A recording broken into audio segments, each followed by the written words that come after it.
अच्छा, जब भी हम घर में कोई स्विच ऑन करते हैं तो क्या कभी दिमाग में आता है कि ये बिजली आखिर आती कहाँ से है?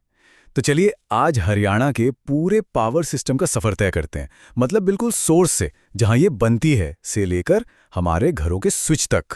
तो सबसे बड़ा सवाल तो यही है, हरियाणा को बिजली मिलती कहाँ से है। देखिए, इसका जवाब ना कोई एक चीज नहीं है, ये एक पूरी पहेली की तरह है जिसके कई अलग अलग टुकड़े हैं। तो आइए एक एक करके इन टुकड़ों को जोड़ते हैं और देखते हैं कि पूरी तस्वीर क्या बनती है।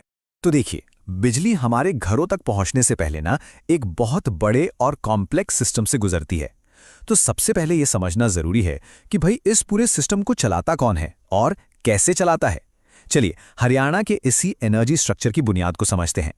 अच्छा, ये कहानी शुरू होती है साल 1967 से। तब बना था हरियाणा राज्य विद्युत बोर्ड, जिसे हम HSEB कहते हैं। कई सालों तक यही एक अकेली संस्था थी जो सब कुछ देख रही थी, बिजली बनाने से लेकर पहुंचाने तक। लेकिन जाहिर है, वक्त के साथ राज्य की जरूरतें बढ़ी और तब यह महसूस हुआ कि एक ही बॉडी के लिए यह सब संभालना बहुत मुश्किल हो रहा है। बस यहीं से सिस्टम में एक बड़े बदलाव की नींव पड़ी और 1998 में इस बोर्ड को एक नया रूप दिया गया। और इस बदलाव का मकसद क्या था? Simple specialization. मतलब ये सोचा गया कि अगर बिजली बनाने का काम एक टीम करे और उसे पूरे राज्य में फैलाने का काम दूसरी टीम, तो दोनों ही काम ज्यादा अच्छे से होंगे, है ना? बस इसी सोच के साथ एक बड़े बोर्ड को दो अलग अलग कॉरपोरेशंस में बांट दिया गया, ताकि हर कोई अपने काम पर पूरा फोकस कर सके।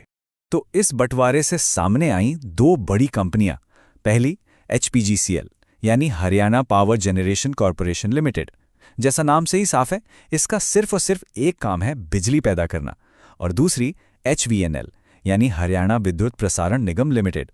इसका काम है उस बनी हुई बिजली को हाई वोल्टेज तारों के एक बड़े से जाल के जरिए पूरे राज्य के कोने कोने तक पहुंचाना। ठीक है, तो अब ये तो पता चल गया कि HPGCL बिजली बनाती है, पर सवाल यह है कि बनाती कहाँ है। तो सुनिए, हरियाणा की बिजली का सबसे बड़ा सोर्स हैं इसके विशाल थर्मल पावर प्लांट्स। जी हां, तापीय ऊर्जा केंद्र। चलिए राज्य के इन असली पावर हाउस पर एक नजर डालते हैं। तो ये देखिए, ये हैं हरियाणा के बिजली के सबसे बड़े खिलाड़ी। पानीपत वाला प्लांट सबसे पुराना है, 1979 से चल रहा है। लेकिन अगर हम हाल के दशकों को देखें तो यमुनानगर, हिसार और खास तौर पे झज्जर, इन जगहों पर कई बड़े और जबरदस्त पावरफुल प्लांट्स लगे हैं। इन सबको अगर मिला दें तो हरियाणा हजारों मेगावाट बिजली सिर्फ कोयले से ही बना लेता है।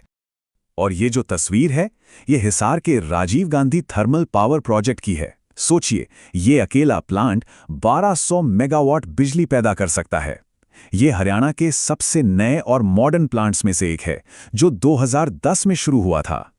अब जरा इस नंबर पर गौर कीजिए, 1500 मेगावाट। ये सिर्फ एक प्लांट की कैपेसिटी है, झज्जर के Aravali super thermal power project की। मतलब सिर्फ एक प्लांट, और ये हरियाणा के लाखों घरों को रोशन करने के लिए काफी है। इससे अंदाजा लगता है कि राज्य की एनर्जी की भूख कितनी बड़ी है और ये विशाल प्लांट्स कितने जरूरी हैं। लेकिन क्या हरियाणा की पूरी कहानी सिर्फ कोयले के इर्द गिर्द ही घूमती है? नहीं, बिल्कुल नहीं। राज्य अब कोयले से आगे भी देख रहा है और अपने एनर्जी सोर्सेस की टोकरी में और भी चीजें डाल रहा है। तो आइए देखते हैं कि भविष्य के लिए और कौन-कौन से रास्ते तलाशे जा रहे हैं। तो कोयले के अलावा हरियाणा अब पानी की ताकत मतलब हाइड्रो पावर, एटम की शक्ति यानी न्यूक्लियर एनर्जी, और हाँ, सूरज और हवा जैसी क्लीन एनर्जी पर भी पूरा जोर दे रहा है। और ये सिर्फ ऑप्शन नहीं है, बल्कि ये एक सस्टेनेबल फ्यूचर की तरफ एक बहुत जरूरी कदम है, ताकि सारी निर्भरता सिर्फ एक ही चीज पर ना रहे।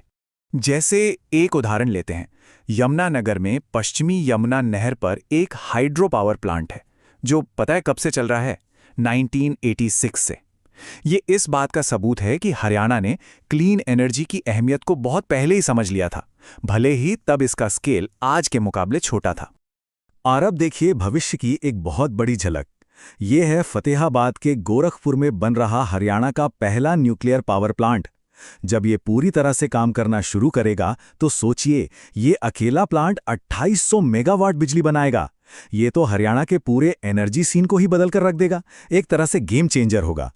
सोलर एनर्जी की बात करें तो उसमें भी हरियाणा पीछे नहीं है। और एक बहुत ही दिलचस्प बात यह है कि इंटरनेशनल सोलर अलायंस, जो एक ग्लोबल संस्था है, उसका हेडक्वार्टर भी हरियाणा के गुरुग्राम में ही है। ये दिखाता है कि सोलर एनर्जी को लेकर राज्य का कमिटमेंट सिर्फ लोकल नहीं बल्कि ग्लोबल लेवल का है। ओके, तो बिजली बन गई, हाई वोल्टेज तारों से पूरे राज्य में पहुंच भी गई।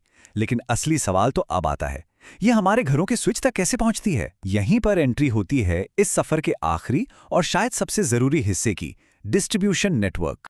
तो बिजली बनाने और उसे राज्य में फैलाने के बाद कमान दो मुख्य कंपनियों के हाथ में आ जाती है। अब इनका काम है कि उस हाई वोल्टेज बिजली को लेकर हर एक घर, हर दुकान और हर फैक्ट्री तक सेफली पहुंचाएं। ये काम करती हैं दो कंपनियां, UHBVNL यानी उत्तर हरियाणा बिजली वितरण निगम और DHBVNL मतलब दक्षिण हरियाणा बिजली वितरण निगम। नाम से ही बिल्कुल साफ है ना। UHBVNL पंचकुला, अंबाला, करनाल जैसे उत्तरी जिलों को संभालता है और DHBVNL की जिम्मेदारी में हिसार, गुरुग्राम, फरीदाबाद जैसे दक्षिणी जिले आते हैं। तो हमने पूरा सफर देखा। एक तरफ हरियाणा आज भी अपनी ज्यादातर बिजली के लिए कोयले पर निर्भर है, तो दूसरी तरफ न्यूक्लियर और सोलर एनर्जी जैसे भविष्य के रास्ते भी बना रहा है।